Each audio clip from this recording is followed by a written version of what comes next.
Thank you so much. I'm so happy to be here to end off this amazing day with an amazing person. My name is Courtney Neal. I am the editor-in-chief of Kyra Originals at Kyra Originals, overseeing the Rag Report fashion channel, primarily based on TikTok. This is an important time to have a conversation about social publishing, which is why I'm here with the amazing CeCe Vu, the lead of fashion and beauty partnerships at TikTok. CeCe, to open it up, I just have a question for you about your background. How did you get into fashion? And tell us a story of what led you here to have such a successful career today. Thank you so much, Courtney. It's a pleasure for me to be here with you as well. Now, being here at the panel, being moderated by a friend, and also a great partners from a TikTok native publishers. So a little bit about me. I graduated USC. Wow, I feel old, but a long time ago at this point with a econ finance major. I was really ready to explore the business world with investment banking internships. And then I realized, you know what, this is not for me. I cannot wear suits to work every day, the same style. I want to dazzle it up. So I want to be in a creative field. With that, I gracefully pivoted to entertainment. I started at the sponsorship department at Dick Clark Productions, working on, AMA, the Golden Globes, and that's where I accidentally ran into one of my future bosses at Mobley Media. The company is not around anymore. It was a photo video sharing app, which is a little bit similar to what I'm doing right now at TikTok. But the company is funded by, Leonardo DiCaprio himself. And one of the first projects of mine was New York Fashion Week 2012, spring and summer as well. So I was thrown into this project. I was so excited. I was fascinated about the world of online video and fashion itself. The intersections really fascinated me, and I knew that this is what I wanted to do. Mm-hmm. Fast forward to 2018, I was recruited to manage social media for Musical.ly, and afterward, creator partnerships for TikTok, and then transitioned to working with fashion and beauty partners at TikTok from October 2019, and here I am.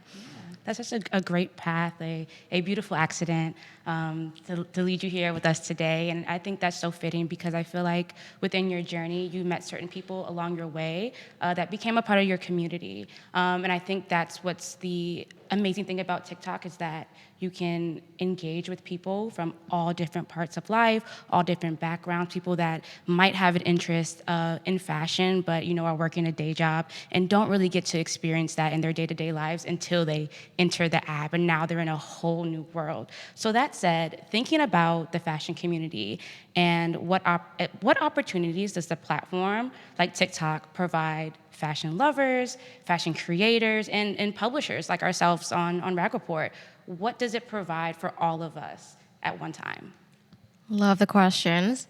You know already, TikTok is a home to a huge amount of joyful content. And that's our mission, is to really bring joy and creativity to everyone. We have a little bit of everything for everyone. That's called For You page. With that, the fashion enthusiasts, the brands have such perfect format on TikTok to tell their stories because it's so visual. We celebrate, storytellers. It's very interactive. We're very fun. We're known to be very quirky and authentic, and it's encouraged to be participatory. So it's such a perfect vehicle for fashion lovers, publishers to really build an engaging community there and really educate, different group of demographics about what they might be into or what they're already into. So that's where all the opportunities lies. It's endless.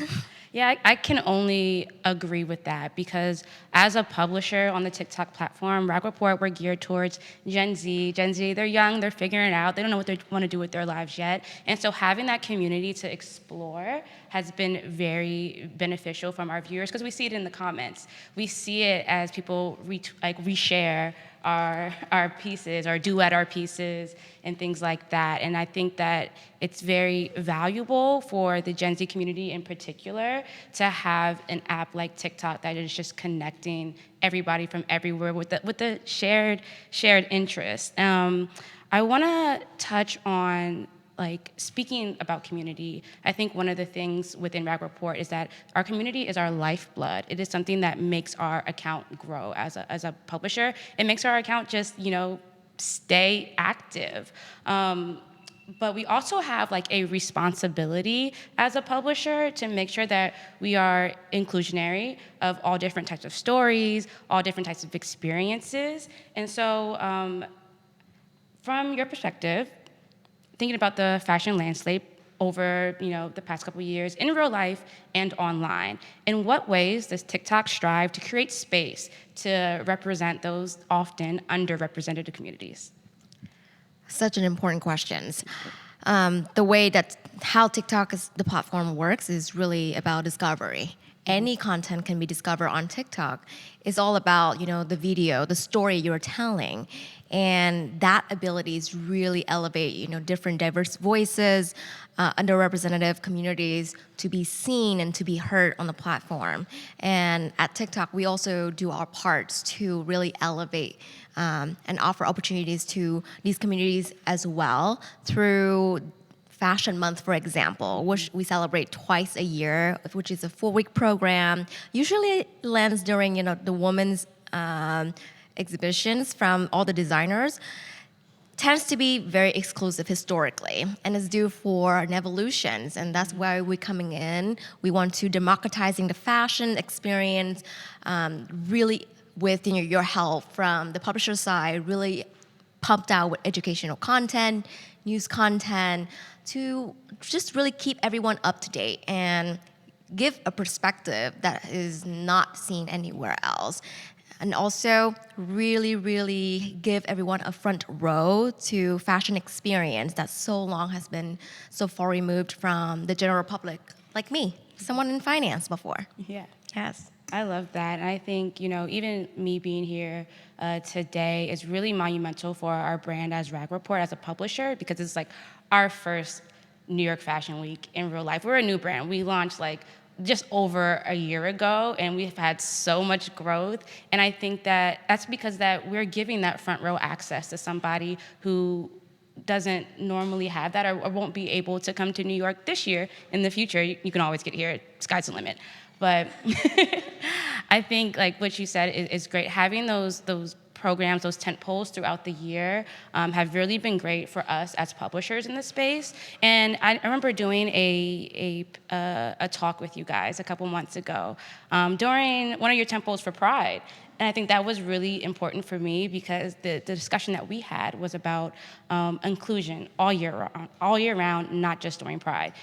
It happened during Pride, but it was one of the things that I think as a publisher, we're making sure that we want to represent everybody all the time, not just during a month when you get to change your little logo to a rainbow flag.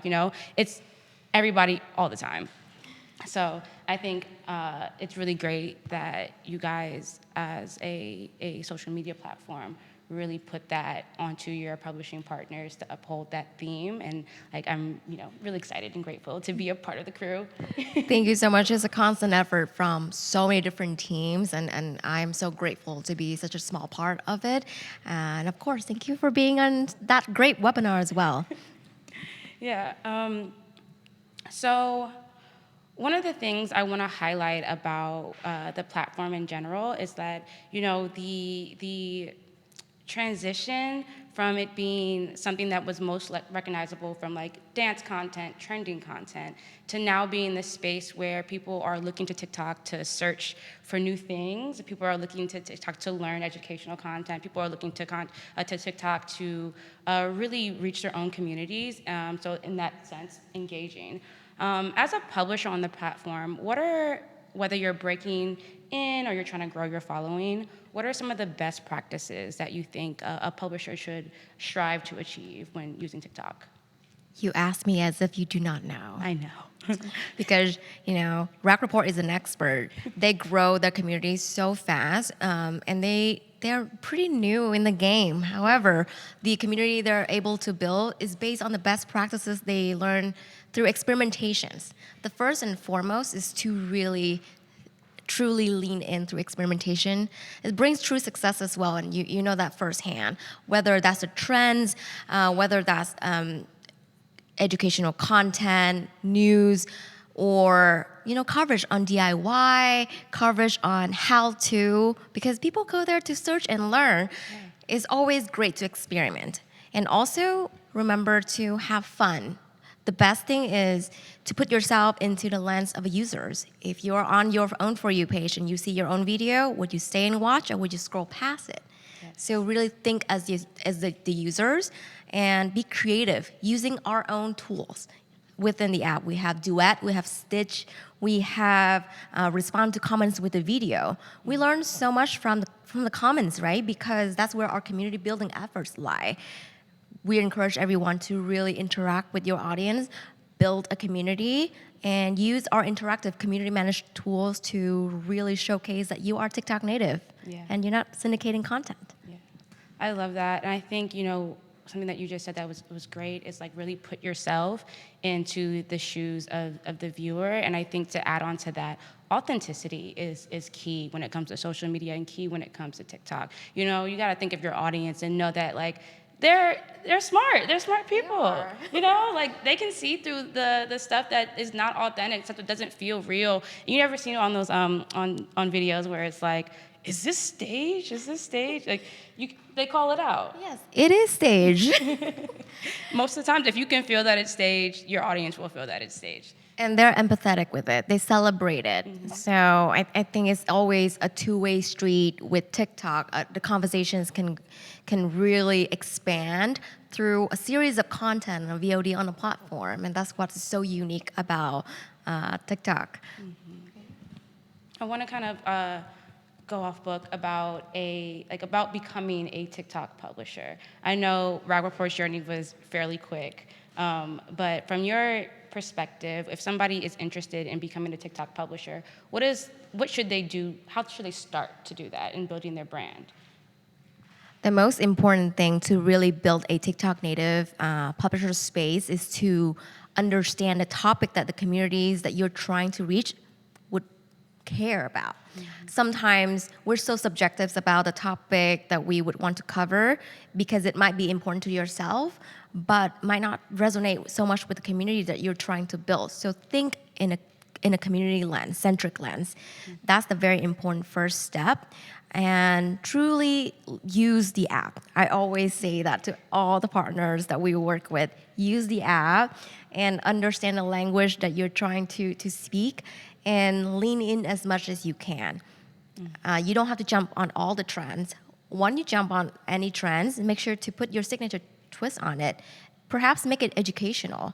We have such a great, search up TikTok taught me, or learn on TikTok content, and that's a great way to really showcase your expertise and give them the added value that they can get by following your pages as publishers. Mm-hmm. That's a major key. If you missed it, rewind it, watch it again. Finding what works for you, sticking to that, finding your community and working to build that, and finding learn from your community and find what works for you.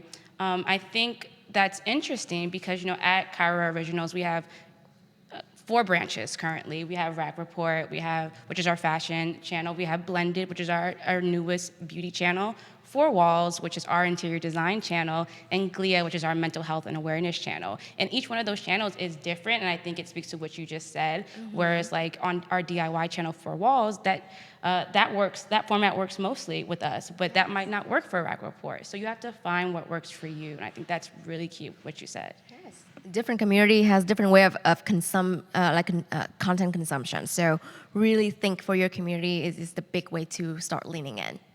Yeah. Now, I want to talk about what brings us all here today, meeting at the intersection of fashion, technology, and entrepreneurship.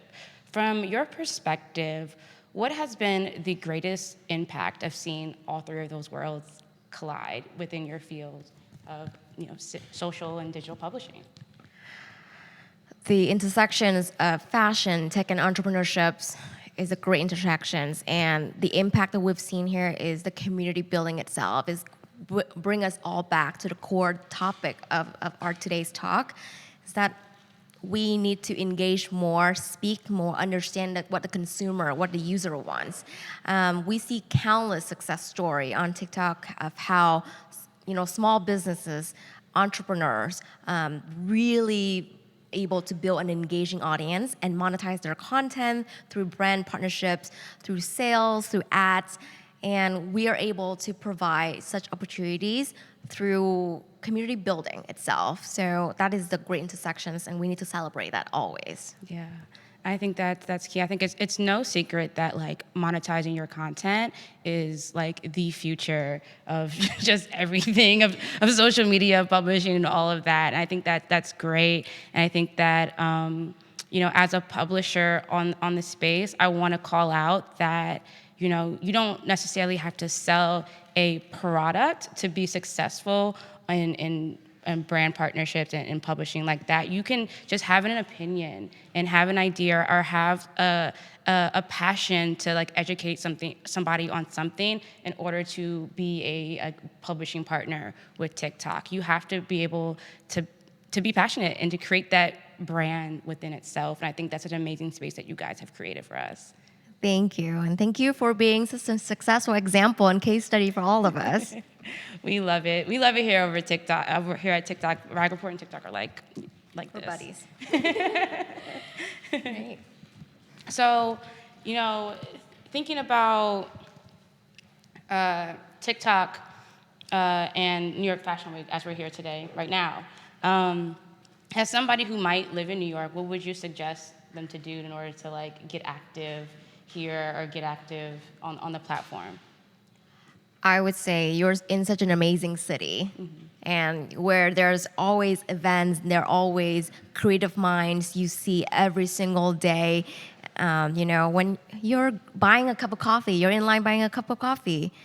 Really pay attention, perhaps even detach from your phones at the time and have that connections and build that community in real life, because that will inspire you in your content creations onto your digital platforms, and mainly TikTok, because we're talking about TikTok today. Because we're talking about TikTok today.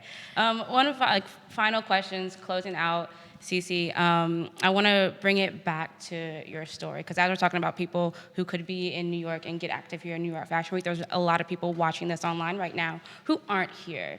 What did you tell yourself when you decided to leave finance and pursue this career in fashion, or pursue this career in the digital space? Like, what were some of your mantras that kept you going each day? Ooh, my mom would not like to hear this. I would say I believe by really pursuing what makes me happy, I will be able to make money. And really believing that the ability to pursue my passions would drive me every day, rather than just pursuing a career path doesn't really inspire you. But you can still be in any industry and love fashion, and that's the beauty of it. Mm-hmm. I could not agree more. You can find a way to put fashion into your everyday life. You can, if you have to wear suits every day, show up in the best suit you got. Exactly. I love that. Well, thank you so much, CeCe, for joining me today. Thank you, everybody at home, for watching. Again, I'm Courtney Neal. I am the editor-in-chief at Kyber Media, and I'm CeCe Vu, and I love TikTok, and you should too. Yes, you should. Thank you. Coming in. So thank you all so much. Thank you both, ladies. You guys are incredible, as I knew you would be. This is the perfect ending to a full day that we've had speaking about the importance of community, collaboration, and you both did it so perfectly. So thank you both again for being here. So what we're going to do now is we're going to play a video from one of our partners for this event, Bren Live, and we'll be right back.